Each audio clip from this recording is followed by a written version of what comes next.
We use inbound routes to route calls that come in via DIDs to desired destinations. To access the inbound routes page, go to PBX, PBX Setup,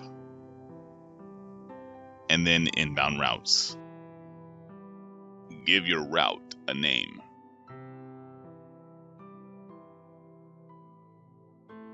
Insert the DID the route is for.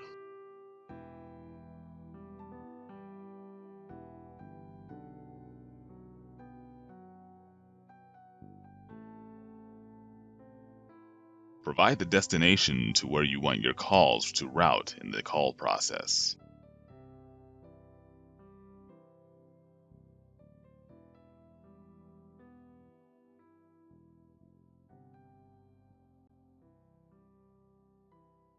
And that is how you set up an inbound route on your Freevoice PBX.